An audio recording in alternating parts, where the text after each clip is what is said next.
Assalamualaikum warahmatullahi wabarakatuh. Alhamdulillah, pada kesempatan kali ini kami dari kelompok 7 yang beranggotakan Maya Nur Hanifah, Muhammad Ariski Nur Alfian, dan Nia Aulia Khadijatul Kubro akan menjelaskan mengenai penerapan gender sosial inklusi dalam rencana pelaksanaan pembelajaran. Poin yang pertama yaitu pengertian RPP ber-GSI. Rencana Pelaksanaan Pembelajaran atau RPP adalah sebuah rencana yang menggambarkan prosedur dan keorganisasian pembelajaran untuk mencapai suatu kompetensi dasar yang telah ditetapkan dalam standar isi dan juga telah dijabarkan dalam silabus. RPP ber-GSI sendiri ini merupakan sebuah proses perencanaan pembelajaran yang semua aspek-aspeknya yang meliputi tujuan pembelajaran, materi ajar, metode pengajar, sumber belajar, dan penilaian hasil belajar dapat menjamin dan mencerminkan akses partisipasi kontrol dan memiliki manfaat yang sama bagi peserta didik tanpa memandang perbedaan jenis kelamin dan perbedaan strata sosial yang melekat secara koordinat pada peserta didik itu sendiri. Pembahasan yang kedua yaitu pentingnya RPP ber-GSI. Pendidikan inklusif adalah sistem layanan pendidikan yang memberikan akses ke semua anak untuk belajar bersama-sama di sekolah umum. Pembelajaran dengan paradigma GSI untuk menciptakan keadilan dan kesetaraan pembelajaran untuk semua lapisan masyarakat, yaitu laki-laki, perempuan, cacat, miskin, berbagai suku, berbagai warna kulit, dan status ekonomi. Pembahasan yang ketiga yaitu karakteristik RPP ber-GSI. Yang pertama yaitu memperhatikan individu peserta didik. Adalah RPP disusun dengan memperhatikan perbedaan jenis kelamin, kemampuan awal, tingkat intelektual, minat, motivasi belajar, gaya belajar, dan kebutuhan khusus. Yang kedua yaitu mendorong partisipasi aktif peserta didik. Dalam proses pembelajaran, dirancang dengan berpusat pada peserta didik untuk mendorong motivasi, minat, kreativitas, kemandirian, dan semangat belajar, gaya belajar, dan kebutuhan khusus. Yang kedua yaitu mendorong partisipasi aktif peserta didik.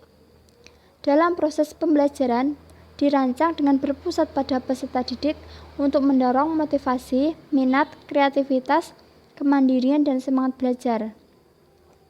Yang ketiga, mengembangkan budaya membaca dan menulis untuk peserta didik. Dalam proses pembelajaran, dirancang untuk mengembangkan kegemaran membaca, pemahaman beragam bacaan, dan berekspresi dalam berbagai bentuk tulisan. Yang keempat yaitu memberikan umpan balik dan tindak lanjut untuk peserta didik. RPP memuat rancangan program pemberian umpan balik, positif, penguatan, pengayaan, dan remedi. Yang kelima yaitu keterkaitan dan keterpaduan. RPP disusun antara SK dan KD, materi pembelajaran, kegiatan pembelajaran, indikator pencapaian kompetensi, dan penilaian. Yang keenam yaitu menerapkan teknologi informasi dan komunikasi yang dapat diakses dengan mudah oleh peserta didik. RPP disusun dengan mempertimbangkan penerapan teknologi informasi dan komunikasi secara terintegrasi, sistematis, dan efektif sesuai dengan kondisi dan situasi. Pembahasan yang keempat adalah komponen RPP ber-GSI. Berikut adalah komponen-komponen RPP ber-GSI, diantaranya identitas mata pelajaran, meliputi satuan pendidikan, kelas, semester, program studi, mata pelajaran, dan jumlah pertemuan. Yang kedua yaitu standar kompetensi, merupakan kualifikasi kemampuan minimal peserta didik yang menggambarkan penguasaan pengetahuan, sikap, dan keterampilan yang diharapkan dicapai pada setiap kelas dan semester pada suatu mata pelajaran. Yang ketiga yaitu kompetensi dasar, adalah sejumlah kemampuan yang harus dikuasai peserta didik dalam mata pelajaran tertentu sebagai rujukan penyusunan indikator kompetensi dalam suatu pembelajaran. Yang keempat adalah indikator pencapaian kompetensi.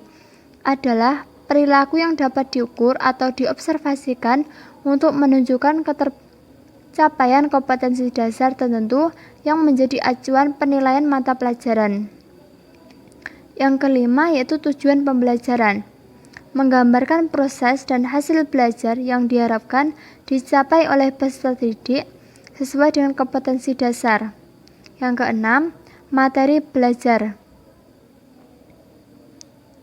Memuat fakta, konsep, prinsip, dan prosedur yang relevan dan ditulis dalam bentuk butir-butir sesuai dengan rumusan indikator pencapaian kompetensi.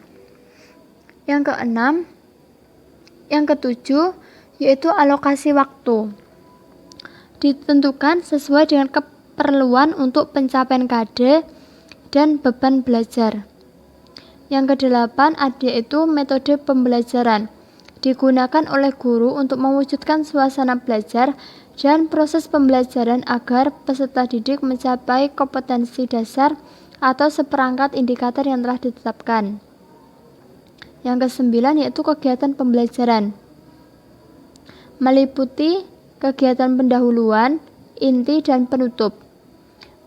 Kegiatan pendahuluan merupakan kegiatan awal dalam suatu pertemuan pembelajaran yang ditujukan untuk membangkitkan motivasi dan memfokuskan perhatian peserta didik untuk berpartisipasi aktif dalam pembelajaran. Yang kedua yaitu proses kegiatan inti, yaitu proses pembelajaran yang mencapai KD yang dilakukan secara interaktif, inspiratif, menyenangkan, dan menantang. Yang terakhir yaitu kegiatan penutup, merupakan kegiatan yang dilakukan untuk mengakhiri aktivitas pembelajaran yang dapat dilakukan dengan bentuk rangkuman atau simpulan. Yang ke-10 yaitu penilaian hasil belajar.